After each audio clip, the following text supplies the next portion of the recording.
How's it going, everybody? Thanks for hanging through the technical difficulties. Right here. As you can tell by the lack of Windows computer up here, I don't really do Windows unless I have to. But I don't have that in a little box. you just want to use? Hopefully this will reach. Okay. Hopefully- Did you start to share? Maybe. There we go. Okay. Tonight's talk is going to be communicating technical information to non-technical people. So when we get started, or before we get started, I kind of want to set the stage a little bit. What is a technical person? Can someone tell me what a technical person is? Wesley Kirkland. So as IT professionals, we tend to think of technical people as someone in IT, right? We think of somebody maybe messes with computers, so on and so forth. Actually, a technical person. You guys get a preview of my slides. Sorry. It's kind of like peeking under the table on the magicians. No, just kidding. No, so a technical person is anyone who knows a lot about a particular subject. So let's say that you're a doctor, right? You are a technical person. You may not be in IT, but you have technical terminology, you do a day job, you went to school for it, and you do it well. Now, when that doctor tries to talk to someone else, like let's say, we'll pick on my wife since she came tonight. So my wife is an administrative assistant, so I get to hear all this. She comes home, right? So she works in an office, and her job, one of the facets of her job, is to take what the doctors say to her, the medical jargon, turn that into something that the patient can understand, and call that patient and convey that information to the patient. She's actually already better at this than she thinks. So we're going to talk about a few things tonight. We're going to talk about, well, for the beginning. And then we're going to talk about the basics of communication, because you can't build advanced anything unless you have a strong foundation. Think about a house, right? You don't want to build your house on a gravel pit. You want concrete under it, you want a basement under it, whatever. You figure out the foundation, you build on top of it. We're going to lay a foundation for good communication tonight before we move on to the technical side. We're talking communication at work because technical communication and communication at work are almost synonymous. It's really hard to have meaningful conversation at work that doesn't turn out to be technical in some fashion. Then we're going to talk about whether communication is an art, whether it's a science. What we're going to learn tonight. Learn the basics of good communication, number one. Number two, you're going to learn the power of three. We'll talk about this first, so you get to it in a second. We're going to learn the who, the what, and the how of planning. Good conversation, good communication, when you're talking to someone who's non-technical, starts with planning.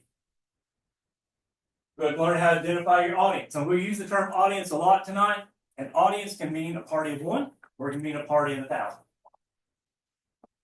Necessity of relevance is very difficult for someone who is non-technical to follow a conversation they are not invested in. Make your conversation relevant.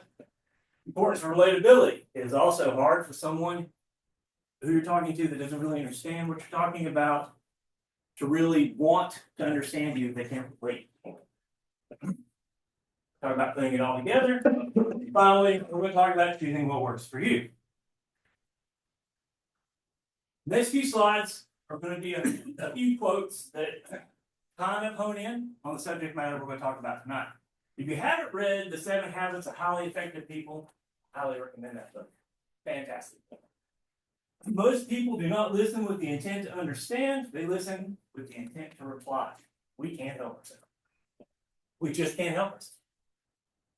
When there's something about a conversation that occurs that maybe doesn't quite jive with what we're thinking, what we feel, we tend to want to interrupt. We tend to want to interject.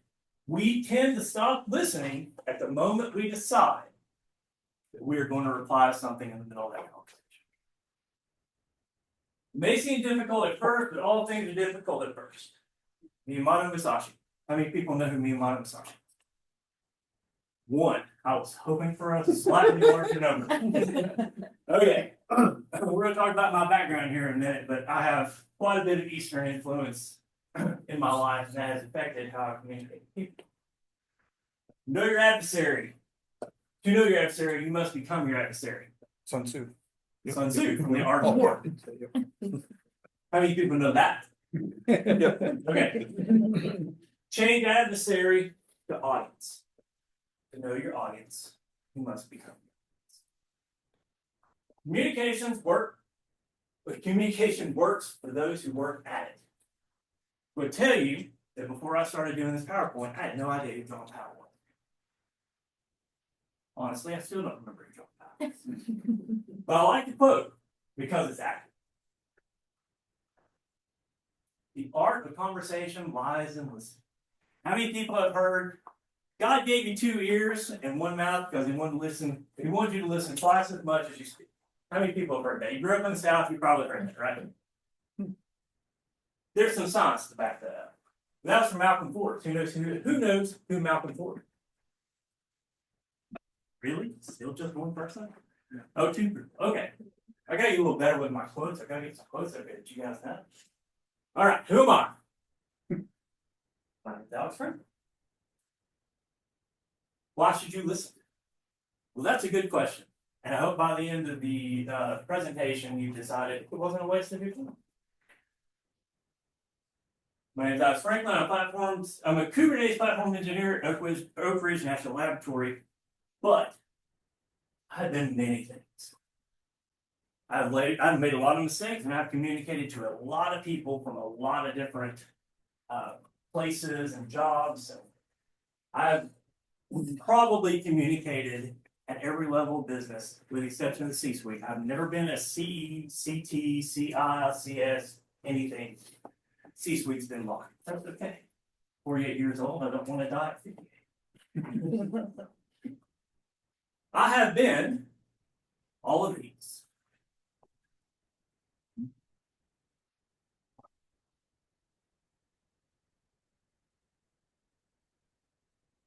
Every single one of those jobs, I learned a little bit something different about how to communicate. A lot of it, and my laser pointer doesn't work on the television. I learned a lot of it right there. I learned a lot of it right there. I learned a lot of what not to do right there. When you look at all of these jobs, this is kind of like the New York Times game. My wife just showed me this last night. Laying in bed, this grid comes up with 16 different words, and you're supposed to group them into 4, right? So we're looking at this game, and I'm sitting there and I'm banging my brain against this thing, right? We got one right last night. It's mostly my fault. Oh, did we get 2? Yeah. Okay, so we got 2. Take your credit there. So 50% still a down grade, right? Look up here, you look at this. There should be something that you see about those jobs. Those jobs should tell you a little something about them. I'll give you a second. You should notice a thing. They all start with an A. They start with an A. I'm drawn to jobs where I can help people. It is a fundamental flaw, or pro, I guess, depending on how you look at it. Usually don't make a lot of money helping, but I am drawn to jobs where I help people. Except for the cook. That's dumb. But my wife is happy because I learned how to do it. Why does all that matter? As a lifeguard, I spent 7 years telling adults and children what to do from an authority position. I was a lifeguard starting at age 14. My last lifeguarding job, I was 21. I was a senior lifeguard. I was telling park rangers what to do. They've been in the job for 20 years. As a Taekwondo instructor, I spent 9 years teaching all ages of people something completely alien to themselves. Try teaching a 4-year-old how to do something and then turn around in the very next class, teach a 64-year-old how to do the same thing. I can promise you, two very different ways of teaching. As a project coordinator, I have to convey the needs and instructions to executives, line workers, people that didn't speak English. You got to brush up on the Spanish and sign language and drawing. As a retail assistant manager, I have to communicate with division leaders, other managers, customers, and employees underneath me. And then as an IT professional, I have spoken, directed, consulted, persuaded, stood my ground with executives, directors, managers, supervisors, architects, vendors, sales associates, fellow IT workers with more experience than me, and the ever-present end user. So, what does that tell you about me? I like to talk a lot, right? Now, what that means is I spend a lot of time talking, learning what not to do. And then I also found a lot of things that work. But I'm dyslexic. Didn't find that out until I was in my 6th year of college. How about that, right? You have to remember that I started school in 1977. I'm 48 years old. I went to school, I was left-handed. We didn't have left-handed desks, so they made me write on the right. So, I'll tell you a little bit about where I came from and how much they invested in trying to figure out exactly how to best serve. Okay, basics. We're going to talk about the basics because if you don't have good basics, you're not going to be able to talk technical to non-technical because you have to understand how everybody does, including yourself. We're going to start with the rule of 3. Has anyone in here ever been exposed to the rule of 3? Anyone ever heard about the rule of 3 in communication? Same as communication. Is storytelling. Storytelling? Anybody? Is it the same as the salesman's triad? Salesman triad? Yeah. I don't know that I've heard that. How many of you guys have heard of Aristotle? Okay, so we're going to talk about that here in just a second. So, the rule of 3 in communication. The rule of 3 is basically a principle that proposes things presented in threes are easy to remember, easier to grasp, all that good stuff. Principle is used often in sales, storytelling, advertising, marketing, training, and more. You're going to see the number 3 a lot tonight because I embrace this strategy. I love 3. You've heard me talk at work. How many times have I told you there are 3 things I need, there are 3 things I want, there are 3 things I want to do? Aaron laughs because he knows. Nick, I think you've probably heard it too, right? Maybe. Okay, 3 basic elements of communication. Sure it is. Sender, receiver, message. Pretty self-explanatory. Anybody really need me to go into this? Checksum? I'm sorry. Checksum? Okay. So 3 C's of communication. We have clear, we have concise, we have complete, and consistent. Depending on who you ask, that last one fluctuates. Clear communication is what? Anybody tell me? Easily understood. You make the point clear, right? You should be able to say something in a manner that the person that you're speaking with understands. Concise? Short and sweet. Short and sweet. Sometimes in the South, you can come across as rude being concise. So you have to kind of play around with it a little bit. I am terrible at concise. Complete and consistent. Now, this is where I excel to a fault. Just ask my wife. I'll tell her stuff. She's like, I don't need to know. You Just want to know what time it is, not how to build a wall. Exactly. Even though I've been doing this for a long time, I still screw up along the way. 3 V's of communication. This is where most people mess up. Verbal, vocal, and visual. Well, Alex, you got verbal and vocal. That's the same thing, right? They're not. They're not the same. Verbal communication. That's your verbiage. What words are you using? Right? These are the terms that you use when you're describing and trying to explain about. Vocal, text say. How many of you guys have gotten mad at somebody or miffed at somebody when a text comes through and you take it out of context? Because there's no voice inflection in a text, right? All right. Your voice inflection matters. Matters a lot. Think about when you're talking to your dog, and I'm just using this as a base example, right? If you talk to your dog, you're just like, oh, you're such a good boy, but you pooped in the floor, it's so bad, so bad. So if you think that dog is gonna think that you're mad at him for pooping in the floor, no. You have to be careful when you're speaking to somebody else, especially someone who isn't as technical, who's struggling to understand what you're saying. You want to make sure that you don't sound condescending. You make sure that you don't sound uppity.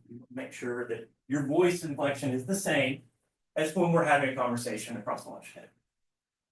Except for our conversations across the lunch table, but sometimes they get pretty loud. And visual. When you use visual aids help a lot. But we don't want to get too caught up on visual aids because they're not always good. Better to learn how to do it with words. Precepts and core concepts should be combined with one of the accepted 3 pillars of communication. I'm assuming since you didn't have since no one in here knew the rule of 3, that you don't know what the 3 pillars are. Anyone in here know what the 3 pillars are? Okay, back to Aristotle. 3 pillars are the original 3 pillars, the traditional 3 pillars, and the modern 3 pillars. Traditional 3 pillars of communication. Or original 3 pillars of communication. By Aristotle, he was credited with the creation, something called the rhetorical triangle. The triangle is a framework for persuasive speaking, uses 3 appeals to get a point across. Those appeals are ethos, the appeal to ethics, pathos, the appeals to emotion, and logos, the appeal to logic. How many of you guys have ever heard this term? Chances are, in any sales training, you've learned about these. Okay, traditional 3 pillars. I have Mr. Miyagi up here because I actually think Mr. Miyagi was fantastic at traditional 3 pillars. Interesting point about him. Traditional 3 pillars of communication. That's kind of harder to track down when that really started. No real definite date. Well, no one can agree on a definite date. That the transition was made from the original 3 pillars. Some people still use 3 pillars. Some people use the original 3 pillars in conjunction with these. First pillar, clarity. Plain language, delivered simple. Remember, clear, concise. Empathy, understanding the opposing point of view. I say opposing here, not always opposing. Sometimes you just need to understand the other point of view, period. One of the things that we are notorious for in IT, but it's also something the same doctors I mentioned at the beginning are notorious for. And that is, we lose the ability to put ourselves in the perspective of the person that we're talking to. You're working help desk, you're working IT help desk, and you get a call from some poor 3rd shift nurse, and she calls up, and you tell her to restart her computer. She's like, okay, I did it. It's back up, yeah. Your monitor go blank? Yeah. I think you just turned your monitor off. Understand, she's got patients to worry about. She doesn't have time to be playing with this computer. Probably no one has taken the time to walk her through how to restart her computer. They just assume she knew. She may be 4 years from retirement and has no desire to learn how to use it. Okay. Respect. Actively listen and acknowledge the other person's viewpoints as legitimate. This is important. It's something that we naturally do. Most of us naturally do. We don't really think about it. Put it in the forefront. We'll always remember to do it. Modern 3 pillars. Modern 3 pillars came about in about 2010. I think social media. Social media heavily changed the modern 3 pillars. Society began to become a little more self-focused. It abandons appeals and focuses more on building a connection between the speaker and the audience. Clarity made the cut. Got traded. Modern 3 pillars. Rapport. Build a genuine, authentic, and trusting connection. Confidence. Clearly express your thoughts, opinions, and needs while trying to respect the perspective of others. Something I didn't fit in on this, which really should be added to the end, while not conceding yours. A lot of information, right? We'll let the gears turn for just a second. Make sure you guys aren't asleep. Important thing to remember about 3 pillars of communication is they focus on overarching concepts of how you can build a communication strategy. This is my disclaimer. I'm not going to read it all to you. I've studied, I've taken classes, seminars, experience. I found what works for me. Your mileage may vary. How many of you guys in here know, guys and gals in here know who Bruce Lee is? Please, everybody. What is Bruce Lee famous for? Being the father of Brandon Lee. Good point. So, audience participation time, come on. Green Hornet. Jeet Kune Do. Why is he famous for Jeet Kune Do? What did he do with Jeet Kune Do that had never been done? He blended a lot of styles of martial arts together. He did. He did. He took the core. He was a Wing Chun practitioner from almost the time that he walked. Took that core Wing Chun and said, Wing Chun is good enough to beat 90% of my opponents that I face. At least 10%. So he took he took Wing Chun and he blended it with Taekwondo, Judo, Jiu-Jitsu, Kendo, Kempo. He studied with all the masters. Why did he do that? We could make movies. He did want to make movies. He wanted to teach people. Genius, because he's actually a business genius, not He a was. martial artist. I Well, mean, he was both. yeah, He was both. He realized that his core concepts, the fundamentals of what he knew wouldn't get him where he wanted to go. So he had to take what other people were doing well to number one, better know how to defend against it. But number two, want to know how to use it to better achieve his goals. The things I'm going to teach you tonight, the things that you're going to learn about in these slides, these are fundamental building blocks. Not all of them are going to work for you. Aaron has a different communication style than I do. Daniel has a different communication style than I do. My wife has a different communication style than I do. They're not wrong. They're just different. I do have 3 hard and fast stones. I have 3 hard and fast dudes. And that's it. You only get 3 from me. You gotta figure all the rest of it out on you. Okay. Don't interrupt a person before they are finished expressing a thought. We live in the South, that is hard. We speak slow. There's lots of pauses between sentences. I get it. Watch for the facial cues.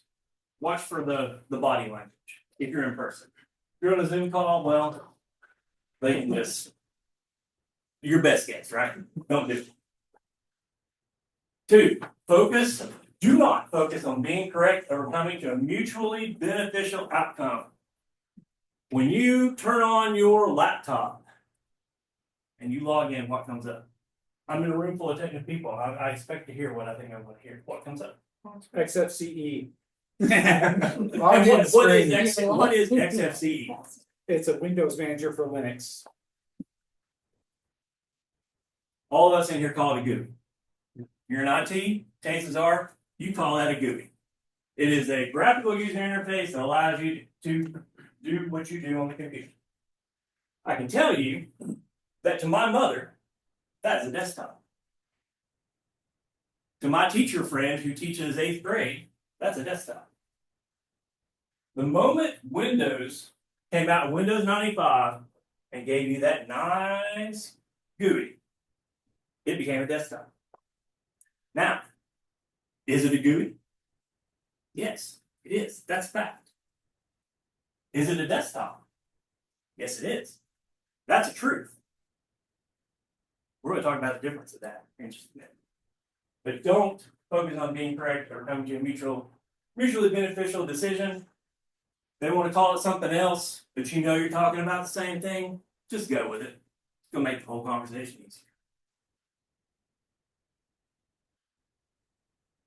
Don't never use the phrase, it's easy. And I'm going to tell you this, not just in communicating with technical people. If you know something and someone asks you a question, if it was easy, they would not have asked you the question. It may be easy to you. You may know exactly where to go to find that information. You may have done it before. You may be able to point them in the direction to go find that information. It is much easier just to tell them.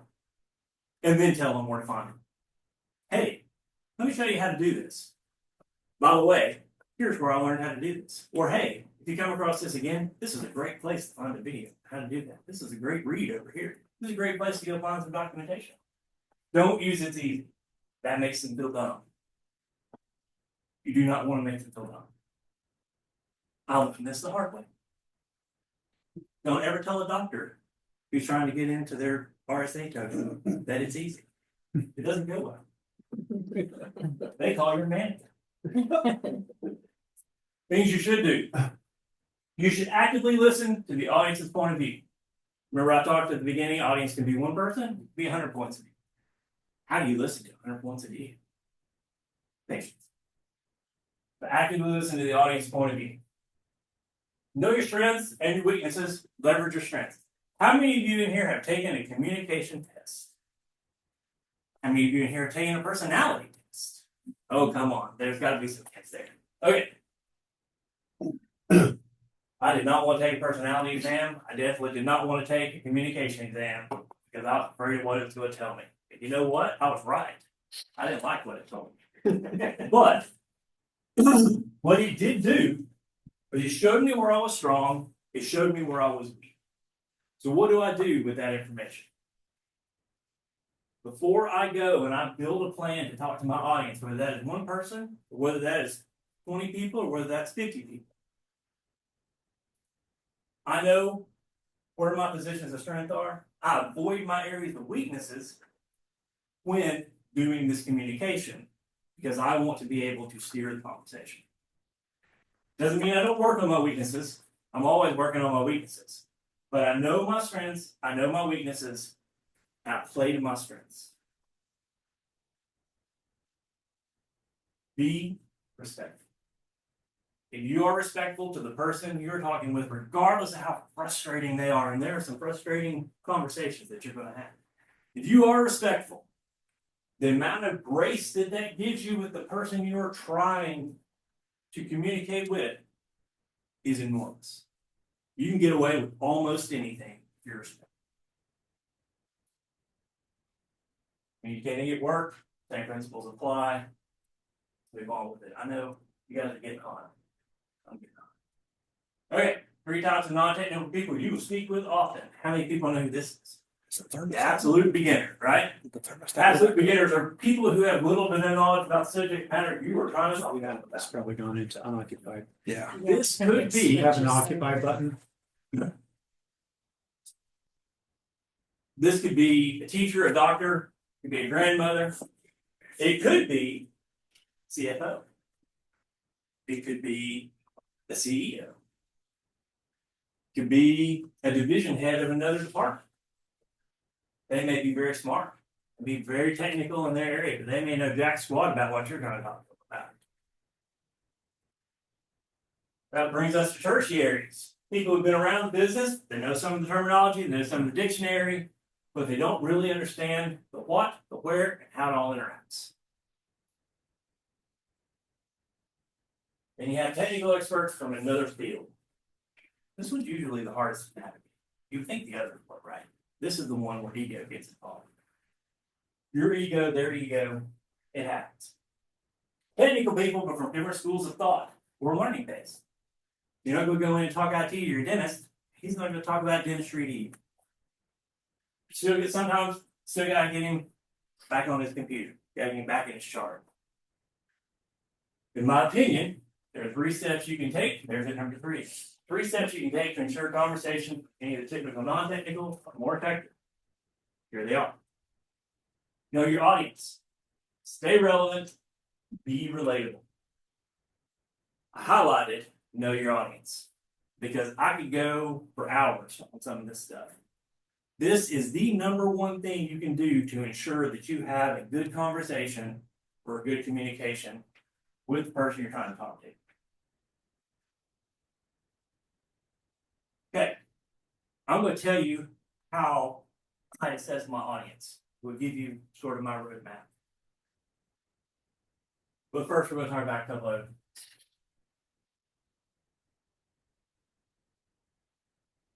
How do you assess your audience? Well, you got to assess their expertise, you got to assess their position in the organization, and you have to assess their perspective. That last one's a toughie. You may have a mixed audience where you don't know what their perspectives are. that mixed audience also means you probably don't know what their expertise level is. How do you navigate that? We'll talk about that in just a second. 3 types of perspectives you would typically see in the workplace that you will need to learn to navigate: business, customer, end user, expert. How many people have had to navigate a business perspective in your day job? Present a new software product, give an executive brief. Hey, what's our security plan coming up? Hey, the CVE's out there. How are we going to address it? There we go. How much money are we going to spend? How much effort is it going to cost? Customer end user, that's pretty self-explanatory, right? We probably all dealt with customer end user. And the expert. This is someone who needs something, knows more than the average Joe, but still need to navigate it. 3 important things to remember about perspective. You have to understand the difference between a fact and a truth. I love quotes, and I love movie quotes. Movie, the year I was born, Star Wars, right? How many people Star Wars is their favorite? Oh, come on. Return of the Jedi. Return of the Jedi, right? Okay. Return of the Jedi. Yoda's died. Luke's sitting on a log. Goes to Obi-Wan Kenobi comes up. You lied to me. You told me that Darth Vader murdered my father. Well, the man ceased to be Anakin, came Darth Vader. But what I said to you was the truth from a certain point of view. Questions in said, Luke, you'll find many of the perspective, or many of the truths we cling to depend greatly upon our own point of view. Nugget of wisdom, right? You can trace that way back. Lucas was a great borrower of concept. What is a fact? You may tell me. Fact is objective. Objective, and can be what? Proven. Proven again and again. Objectively proven. So that's fact. What's truth? Subjective statement potentially around a fact that is at least true to its speaker. Based on belief. Lots of things go into that equation, but yes, basically what Aaron said was a truth is how we as an individual observe the facts and the reality around us. Understand the difference between that. Don't present a truth as a fact, because sometimes fact can obscure the truth. Sometimes the truth can obscure a fact. Maya Angelou, I think, said sometimes the truth can obscure a fact. Or sometimes facts can obscure the truth, I'm sorry. What may be factually accurate may not be the correct way to solve that problem. Think of sort of along the line. Listen, understand, not respond. We've already talked about this. We need to understand the audience's entire point of view before addressing it. Long-winded people like me, that's hard to do sometimes, but it gets easier. An audience would be more receptive to your point of view if you made them feel like you've acknowledged and respected theirs. Golden rule, right? How many people learn the golden rule in kindergarten? Treat others as you would want to be treated yourself. That's kind of how that plays in here. 3 important things to remember about expertise. You may determine expertise differently than I do. This is the truth, right? This is my truth. I determine expertise by knowledge, experience, and how recently they have worked with the technical subject that I am going to be addressing. If a person has less knowledge or experience than you, or used to do your job a few years ago, then you have to find a way to mind that gap. You're a Windows expert. I was a Windows Server administrator. You come to talk to me, and you're in the field now. It's been 3 years since I did it. My knowledge, my expertise is not going to be as up to date as yours. Take that into account when we talk. If you know. A good rule of thumb is to start at a high level of detail and add detail, layer it in as you feel the conversation out. Sometimes it may be necessary to have additional conversations. Think about this. Think about you were in high school math, right? You couldn't divide out the classes. So you've got me who's in the back struggling to get through basic algebra. And then you got the brainchild in the front that is just zooming through this stuff, right? Well, you gotta kind of hang back and make sure I don't get lost, right? So in order to make sure that person in the front, the one that's really zooming along, gets what they need, level of attention they need, you may need to see them after class. They may need to come in so you can give them some extra. Let's think of it along those lines. So now you learn the hell that is my brain. You get a small glimpse into the pandemonium that bounces around inside my skull. Before I have a conversation with anyone, I assess that audience by using a Cartesian scale. How many people in here know what a Cartesian scale is? Okay. Fun with math. I hate math. So weird that I ended up with Cartesian scale. It's my method. Okay. I'm a visual learner. My strength, right? One of the things I learned about myself. I use the Cartesian plane to map out my audience. So, know thyself. I've taken my communication test. I know what I'm doing, right? I know what my strengths are. That's me, right in the middle. This is me. I rate the level of expertise on that vertical axis. Then I rate their level of expertise inside the group, lower left-hand corner. Level of expertise outside the group, lower right-hand corner. What do you think goes up top?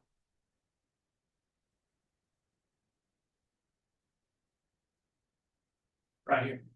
What do you think goes in right here? What? Well, she's gonna think that when I go ahead and move through the next slide. That's where I put my experts. Experts that are not inside my group. Here we go. Technical level of technical people in my field of expertise. That says stakeholders and expertise, others outside the field. And at the bottom, absolute beginners, technical people in my field with less experience. Let's go through some examples. So I got it. This was backwards. Okay. So I was going to say, Kathy, who works in the administration office, she comes to me with a problem, right? She doesn't know computers very well, but she works in the division next door to me. I'm going to rate her right here. Now, what does that tell me about the level of detail that I need to have when I have my conversation with Kathy? Is she going to know a little bit about what I do, but not know a lot? Well, she's only one over, so chances are she's got a pretty good idea about what I do. Level of expertise is pretty low, right? She doesn't really know computers. She used to do paper charts. So that's where I put her. Let's say that we've got Kate. Kate is a systems administrator in the group next door, right? She has a master's degree in IT. She doesn't know Kubernetes, though. Doesn't know what I do. But she got a master's degree. Let's say that she got 4 years experience, got 2 years experience. Rate her a little higher up on the expertise, but she's in an adjacent group. So 2 over, minding that gap from my level, from my expertise. And Nolan down here. Nolan is an operations analyst. He sits in the data center, right? Just got out of school, no experience, got a bachelor's degree, but no experience, right? But he is 4 divisions over from where I am.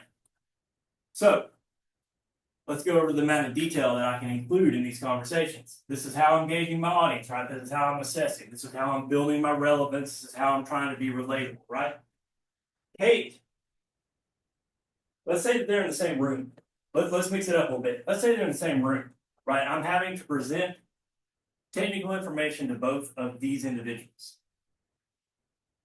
What is my level of technical detail that I will default to? Am I going to be able to be as technical as I would if Kate was by herself?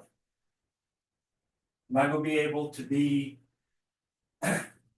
as generic as I would if Nolan was in the room by himself? Yes. Yes, I will. I'm going to take that conversation.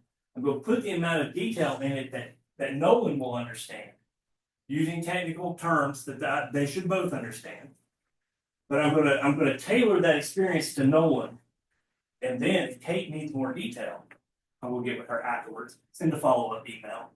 Or if Nolan can follow, we find out that Kate is actually, she's kind of driving this conversation along, asking some good questions, right? Nolan's keeping up, and I feel like Nolan can keep up. I can start leveling in that detail. But I got to start at where I suspect Nolan is. Now, this one's gonna be fun. Let's say that I start out, let's start out a meeting with Kara and Tara. They're right across the hall from me. Let's say they're in the infrastructure group. Both of them have a higher level of expertise than I do. They're one level over. They should have a pretty good idea about what I do on a daily basis. But let's say that something comes up and they feel like we need to include another person. Enter Daniel. Daniel is a network engineer. He's a couple over from me, but look at that expertise level. He's on the chart somewhere, Daniel. He's on the chart. And then Daniel's like, you know what? I don't think we can solve this problem with just us. We need to bring in CFO, we need to bring in CEO. Chris and Paul. Well, Chris used to be in IT. He used to do technical work about 8 years ago, right? He still went to school. He's got a master's in IT, right? Paul, on the other hand, he went to finance school, right? His knowledge of computers is the software that he uses on a daily basis for his budget. So this conversation that I started and prepared for started with Tara and Kiara. Where does this conversation need to end up? What's the expertise level that this conversation needs to end up at? The executive summary. The executive summary is exactly right. I threw this in there for a reason. You had to adapt your conversation originally, right? It was going to be pretty high level. You got a lot of technical detail in there with Kara, Tara, and Daniel. They don't know Kubernetes, but chances are they're going to know enough to follow along, right? The moment that you added in your stakeholder over there, your CEO, this became a non-technical communication. So all that work that you put in to preparing this presentation, this conversation, just went out the door. You have to shift gears, right? You got to be willing to do that on the fly because you didn't know Chris was coming. You didn't know Paul was coming. You knew you had a conversation with these three over here. You started it 10 minutes in. These two walk in the door because you're spending money. You're spending money and it's out of band. You didn't plan for it. You got to adapt that conversation on the fly. Albert Einstein said, if you can't explain something simply, you don't know it well enough. To make sure that you know your content well enough to be able to shift it on the fly to something that your CEO or your CFO can understand. Just for fun, I added 2 more people. But they're still in the same spot, right? Do these people right here, do they change? Do they change that mood from technical to executive summary at all? Even though Audrey's expertise level is through the roof. Even though Jaden's expertise level dropped.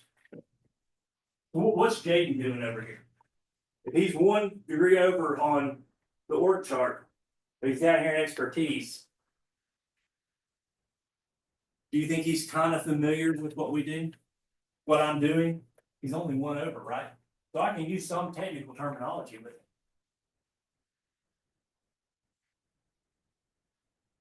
Isn't it crazy? This is what goes to my brain every time. Aren't you guys glad that you're not me? Okay. So we have Teresa. This is question and answer time. So we have Teresa. She's a mid-level executive. She's going to fit in this area up here, right? So upper right hand quadrant, you know she's going to have a little bit of technical knowledge. But let's say that she's over in procurement. Where do you think she's going to fall? She has expertise enough to be in the top level. She's in procurement. Procurement is, let's say, you have to go through your section head, and then procurement office is who does your purchasing. Technically 2 levels over, right? No. She's in procurement. She's talking finance, right? She probably is not going to know what you do. She's going to know some of the dictionary, right? She's going to know some of it. This is where the tertiaries kind of get tricky. She'll know some of it, but she probably has no idea why you have a docking station and what that docking station is gonna plug into your desk. Cheryl. This is where my slides went, like, I had to go back to an older version. So this was gonna be, Cheryl was Cheryl was cleaning lady. She had a she had a computer that she put her orders in, she tracked her time, all that stuff. And this was all messed up. That's okay. We'll keep marching. David was going to be another operation analyst in another department.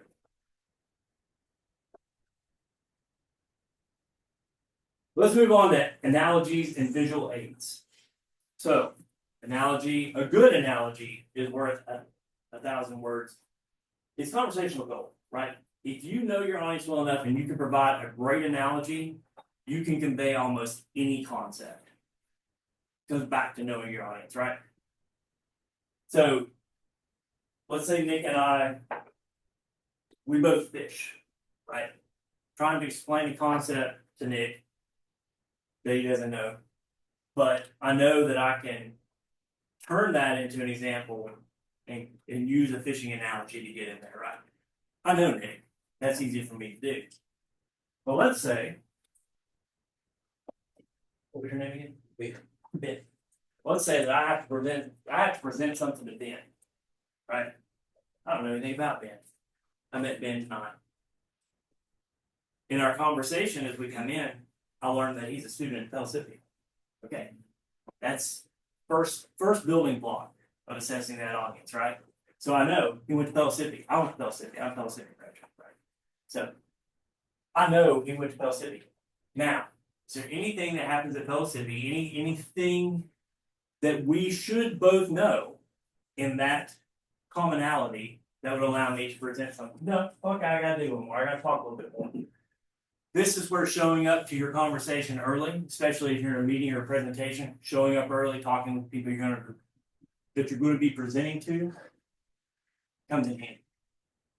Because you can start asking those probing questions, right?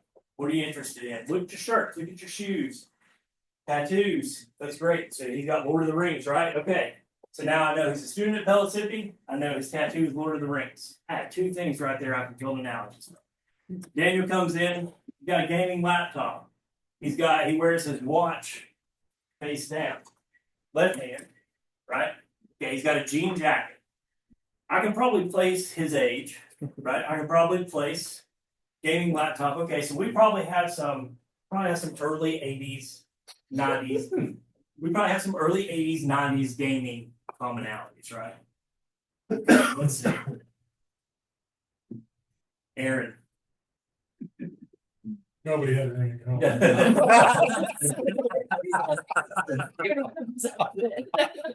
I can go ahead and tell you, it took me 5 conversations, at least 5 conversations.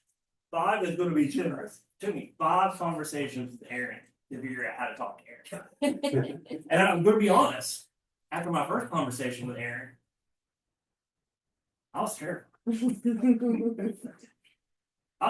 I was so scared of saying something and coming off as a doof to him. It's great. So, start talking to your people. Get out of your comfort zone a little bit. Know your strengths. Play to your strengths. Build some rapport. Going back to those pillars, right? Come across as confident. Be observant. Ask good questions. Use that to build your analogies. Some parting thoughts before I let you guys go. Focus on the what, not on the how. This is IT directed, right? In IT, we are so consumed on the how. That's what we do. Our daily job is the how, right? How something works. How can we get something done? Focus on the what. You're speaking to a non-technical person. Focus on the what. What is their perspective? What is your perspective? What is your perspective? What are you trying to accomplish? Rule of 3 should guide your communication. This is a presentation. We've been talking for almost an hour now, right? This is a presentation. I'm presenting information to you, and I know it's a lot of information. information, right? But let's say that let's say I'm gonna lead a meeting at work. I'm gonna tailor that meeting to have three main concepts. And I'm gonna build my story around those three concepts. And in the end, I'm gonna use those three concepts to achieve my what? I'm not asking a question, I'm telling you, I'm gonna use it to achieve my what. So, what's my track record with this? I have never not presented a software solution that hasn't been bought. Never. I've never presented one that the company hasn't purchased, even when it was out of band. Twice. Twice it was out of band, not budgeted for. We bought it. It works for me. Figure out how to make it work for you. Have a plan. Be willing to adapt if that plan doesn't work out. The first software solution that I presented.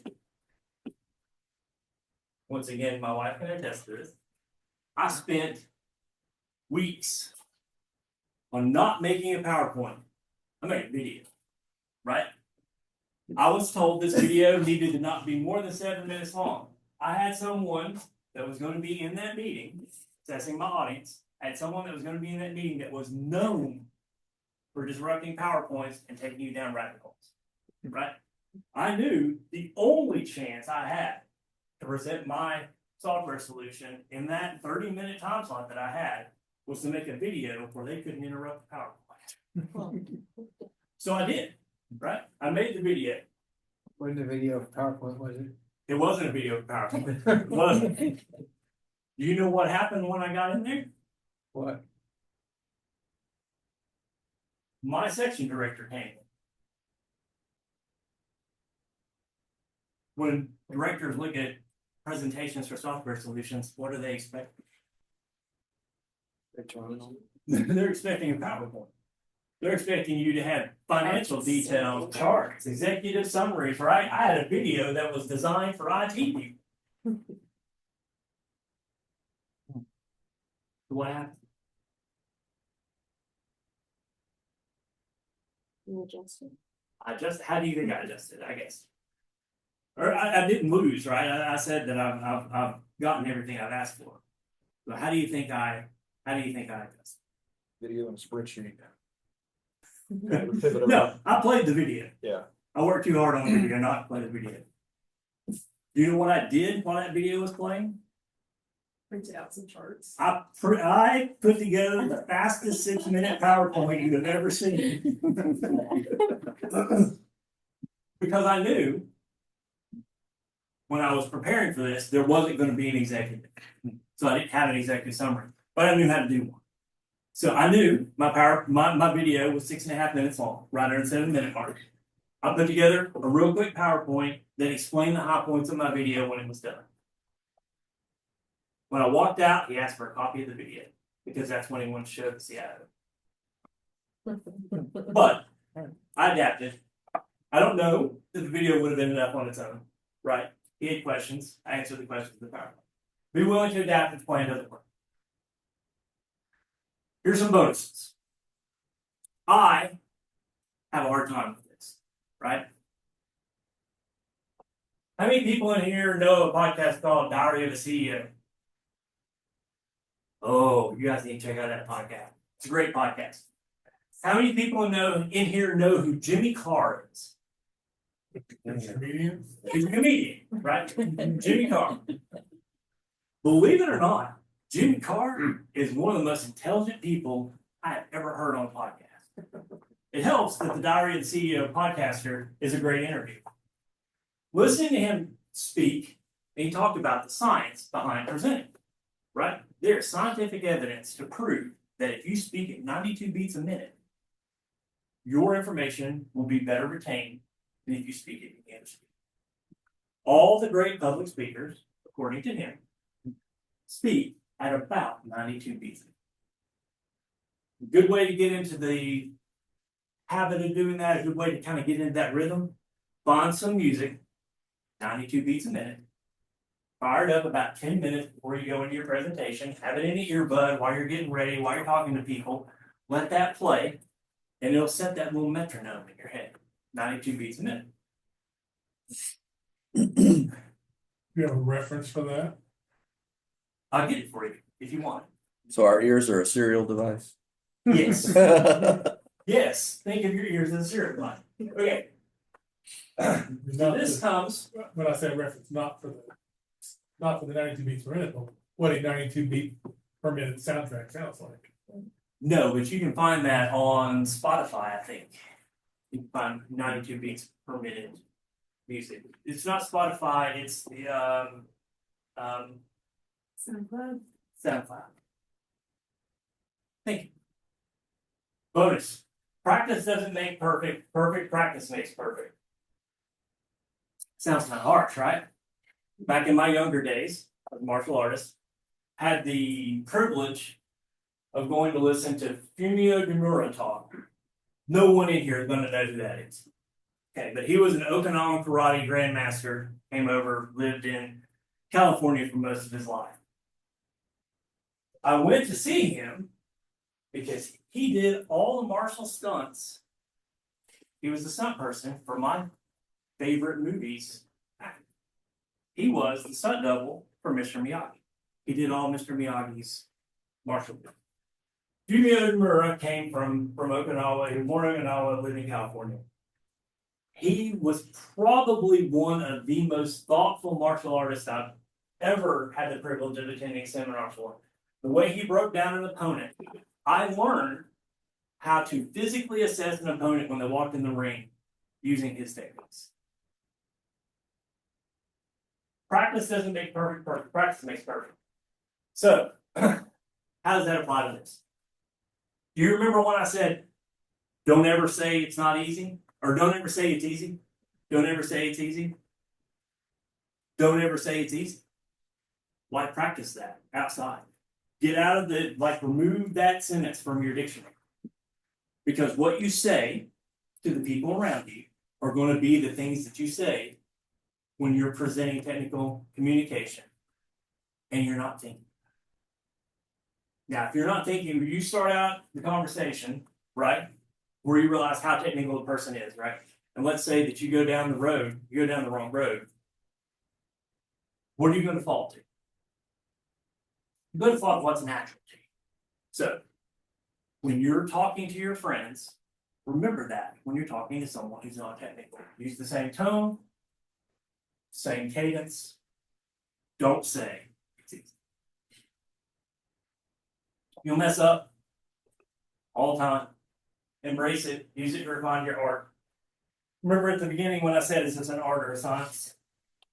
It's actually both. Right. There's scientific evidence that will back up the things I talked about. 3 pillars, power of 3, 92 beats a minute, verbal, vocal, 3 C's, 3 V's, right? Not all of that is going to work. I found my Jeet Kune Do, right? I did. I took the base, I extrapolated the things that worked for me, and that's what I used. Took the base, identified my strengths, extrapolated what worked. So, I just kind of did this. It's both. I think it's both. You can think one or the other. Lean heavy on the science of it. You decide that 92 beats a minute, learning the 3 C's, adhering strictly to the 3 pillars. Find somebody that you like to hear talk, that you like to hear present. Mimic that style. Find what works for you. It's okay. You can do that. You're not AI. You're not violating copyright. Thank you guys for attending my TED Talk. I mean, my presentation. I know it's hot. I know this was a lot of information. Probably not what you were expecting, but hard to talk to someone that has the same level of expertise in 2 different fields the exact same way. Right. So what I gave you was the core concepts. This slideshow will be available, right? Okay. Video will be available. You can go back for it. Highly recommend 7 Habits of Highly Effective People. Highly recommend Crucial Conversations. I don't remember the author. Stephen Covey. Stephen Covey. Thank you. I also highly recommend if you want to embrace some Eastern philosophy into this, highly recommend reading The Art of War. I also highly recommend reading Book of the Five Rings, Book of Five Rings by Milan Musashi. Albert Einstein, Ben Franklin, all great both great communicators. They have just a plethora of quotes talking about communication. We could go into this for hours. So if you're interested, you want to learn a little bit more about some of the specifics, my LinkedIn is down here at the bottom. It is the only social media that I have. You can find me on there. And I guess you can find me by asking info at ETSA, and they can take you my way. Is there any questions before I let you guys go get our burger? Yes. You said 92 beats per minute. When you say beats, is that words, syllables? Think of a cadence. You want the cadence of what you're saying be about 92 beats a minute. Now, you can break that up into syllables. Think. Hey, if you got somebody younger, they may dig that, right? Depends on the But- tempo, but yeah. It depends on what you're saying. I'm probably overthinking it. Yeah. Yeah. It's, And- it has more to do with meter and poetry than Right. with syllables. It's where you put the accents, where you put the notes, where you put the inflections. Like I said, listen to a few songs at 92 beats a minute. Don't do the dance music. You want words. That's where I was hoping it's gonna go. Like CBR, yeah, staying alive or another one bites the dust, Yes. either way. Right. How many people in here have taken CPR? Okay, so how many of you have taken CPR with an AED? What does the AED give you that a person without an AED doesn't have? 75% chance of survival. Besides that, It actually tells you how to use it, right?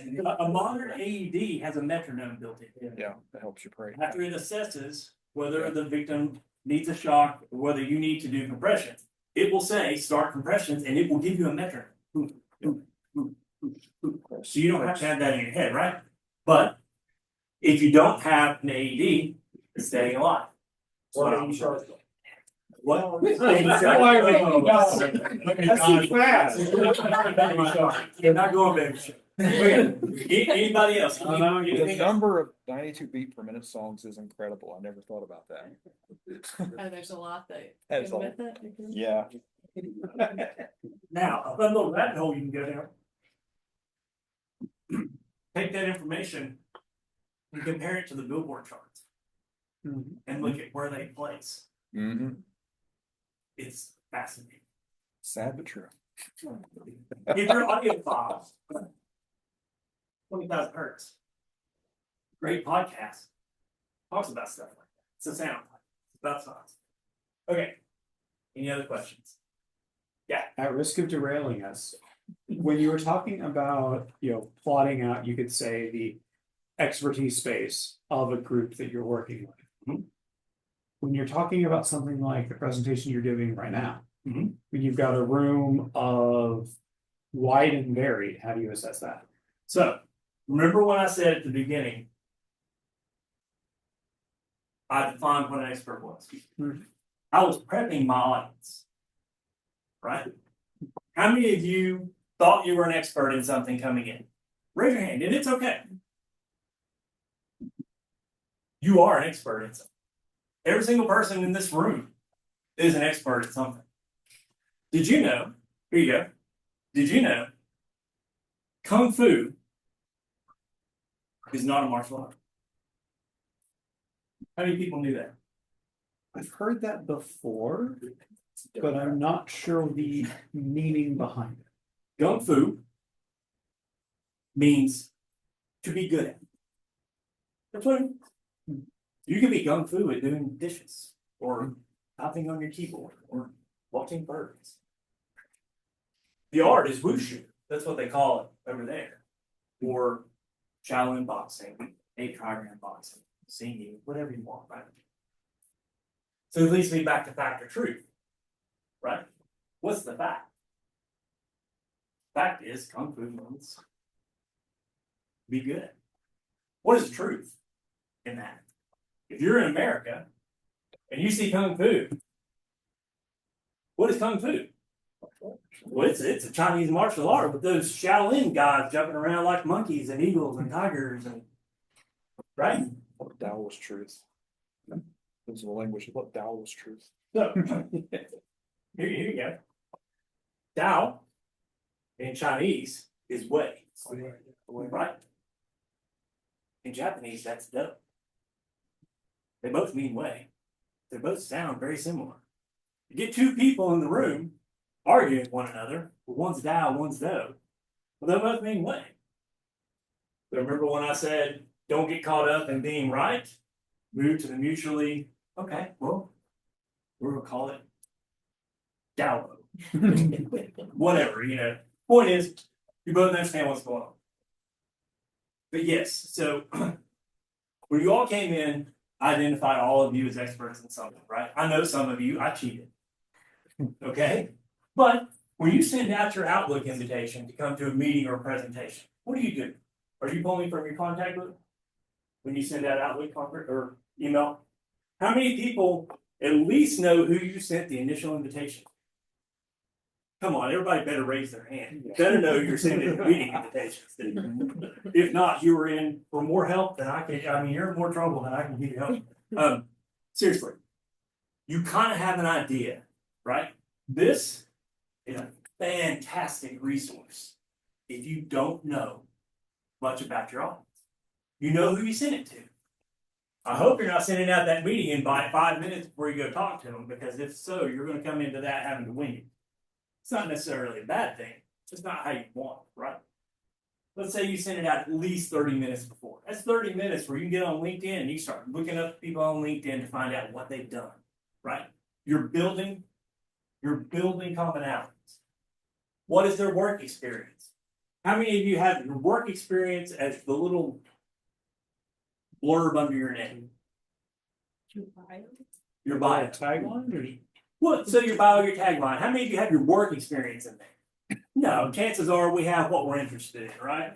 I think I have a Kubernetes engineer and open source enthusiast, right? Okay, when you come look at my LinkedIn, you're going to see I'm a platform engineer. Well, I don't know what that is. I'm an open source enthusiast. Oh, this guy probably knows some Linux. Okay, it's commonality, right? You start to build from that. Look through their work history if you can. If you can, that will tell you a lot about at least what they've done. If they've done something that you have done or something you're familiar with, that gives you a fantastic opportunity to start looking at ways to build analogies and establish commonalities for you to build your base. Now, what happens? You look at that profile and it doesn't give you squat. You have nothing to go on, and all the jobs that they've listed under there, you don't know what they mean. You don't know what they do. What do you do? Ask them a question, kind of gauge it. You can. But what do you do before you even get in the room? You Google it. You Google it.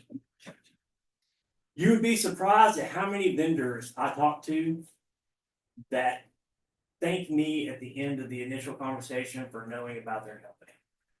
When I come to that conversation, I know what they spent, I know how much debt they're in, I know how many engineers they have, how much experience those engineers have. I come to that conversation prepared. They may not know squat about what I do. They may not know squat about how I do it. But I know about them. So I can lead that conversation in a technical direction by guiding their questions to me. So sometimes you have to take control of it even when you're on the receiving end of it. For instance, we live in a practically air-gapped environment, right? Try being a cloud style engineer in a basically air-gapped system. And then go talk to vendors and say, yeah, but do you have anything on prem? How many crickets do you think I get? It's a lot, right? You have to guide those conversations. I can tell you, okay, so here's another little side thing, and then I'll shut up. An example of adapting to who you're talking to can be seen when you're talking to vendors. How many people in here talk with vendors? How many of you in here have been fed ROI until you are blue in the face? How many of you in here think that ROI is a determining factor, a big determining factor in whether you buy that product or not? That's what I thought. Now, when you're a not-for-profit or a nonprofit, when you're a not-for-profit or a nonprofit, how big a deal do you think ROI is for those people? Virtually non-existent. You'd be shocked at how many vendors' argument begins and ends with ROI. I go with the vendors who find out whether they know before they get on the call with me, or whether they find out during the call with me if they're interested in finding out. They'll work for a not-for-profit. If they immediately shift from an ROI talk to something else, what do you think that does to how interested I am in what they have to say? Well, it goes way up, right? So that goes back to, if you're in a conversation and you really like who you're speaking with, and they're trying to talk to you from their level of technical expertise, and you are not getting it. There are techniques that you can look up online, or I can talk about them another time, that you can use. I'm going to use the term hijack, that you can use to hijack the conversation and drive it to the point that you want to go to. Now, that will help them, but it has to be done carefully. It has to be done respectfully. We can talk about that another time, or if you want to send me a message on LinkedIn, I can send you all kinds of documentation on how to get around it. Any other questions? Thank you for listening to me drone on for an hour. I appreciate it.